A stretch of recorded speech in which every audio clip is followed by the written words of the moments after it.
sa ating mga colleagues at ang may inimbitahan nating mga resource speakers ngayong umaga at sa taong bayan na nakikinig po sa aking tinig ngayon.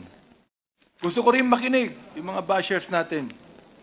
Gusto ko rin makinig ng mga bayaran ng mga trolls at bayaran ng mga vloggers. Gusto kong makinig kayo para makita niyo yung katangahan ninyo. Oh, gusto ko munang banggitin, Your Honors, ang sinasabi po ng Biblia. Anong sabi ng Biblia sa Romans chapter 3? Hawak-hawak ko ang Biblia ngayon. And verse number 12. Ang sabi rito, they're all gone out of the way. They are together become unprofitable. There's none that do it good, no not one. Their throat is an open sepulcher. Anong ibig sabihin ng their throat is an open sepulcher? Nanlalait, nang aabuso, nangiinsulto, nagmumura, naninira. Yan ang ibig sabihin ng their throat is like an open sepulcher. With their tongues, they have used deceit. The poison of asp is under their lips, whose mouth is full of cursing and bitterness.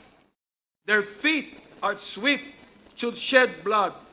Destruction and misery are in their ways, and the way of peace have they not known. Kung meron kayong Biblia, tingnan nyo kung anong sinasabi dyan. O ito ngayon ang aking mensahe, tatlo lang Ano yon? Galit, respeto, pagmamahal. Bakit may Quadcom?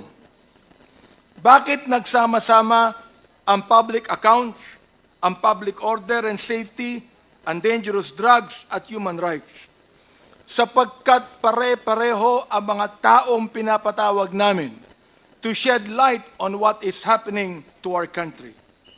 Ang proliferation ng illegal pogo sa ating bansa dahilan sa pagdagsa ng mga Chinese na mahigit kumulang na 300,000. Ang tanong ay ganito, sino ang nagbigay ng birth certificate sa kanila na naniniwala kaming fraudulently acquired?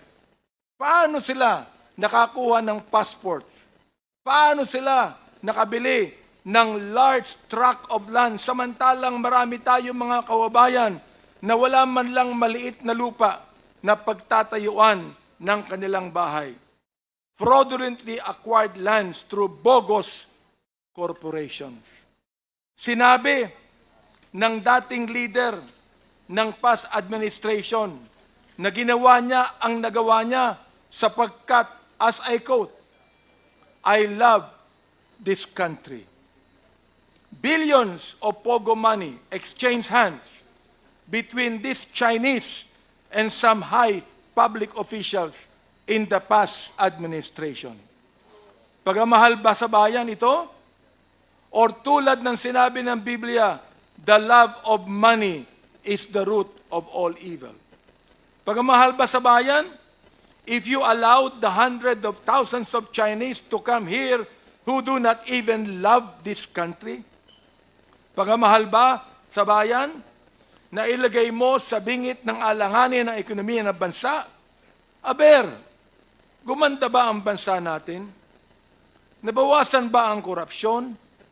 Ang PNP na dapat magbigay ng proteksyon sa ating mamamayan ay naging kanlungan ng mga drug syndicates. Bakit? Pera.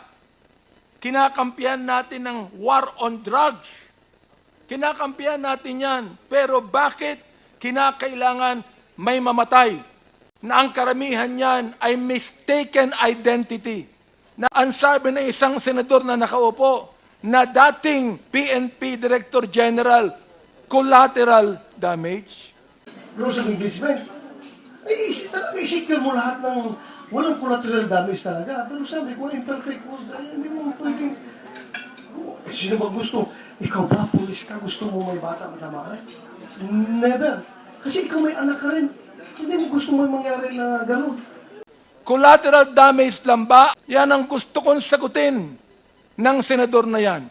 Collateral damage lang ba? Yung ba ay collateral damage? Pagmamahal pa sa bayan ito? Kapag ang tao pumapatay ng marami, at binabayaran ang mga pumapatay, pagamahal ba sa bayan ito? Nais kong sabihin sa inyo, there is not one family that has the monopoly of love of this country. There are almost 120 million Filipinos, and most of these Filipinos love their country. Ayaw natin na mayroon lang isang pamilya na magsasabi na sila ang nagmamahal sa bansang ito. Galit tayo. Bakit may Quadcom?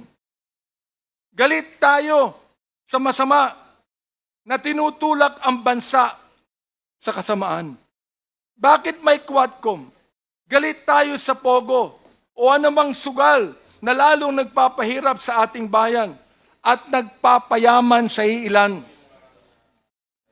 Galit tayo sa droga. Galit tayo sa mga human rights violators.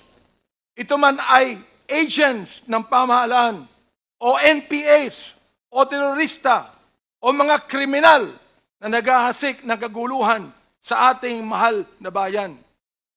Hindi po tayo terorista. Ano po? Hindi tayo terorista. Hindi tayo komunista. Hindi tayo diktatorya. Tayo ay demokrasya na nagmamahal sa isang malayang bansa.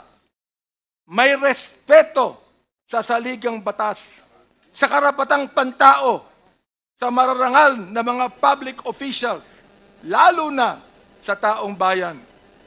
Ayaw natin ng proliferation of illegal gambling. Ayaw natin ng mga Chinese na gusto tayong sakupin. Ayaw natin ng ilang mga opisyal ng bayan na imbis na suportahan ang bayan ay nakikitulog sa higaan ng mga dayuhan. Ayaw natin ng illegal na droga. Respetado natin ang batas at dahil dito, mahal natin ang ating bayang Pilipinas. Yan, mga kaibigan, ang Quadcom. Kaya ngayon, nandito muli tayo. Tuloy po ang ating trabaho because we realize the gravity of the task before us.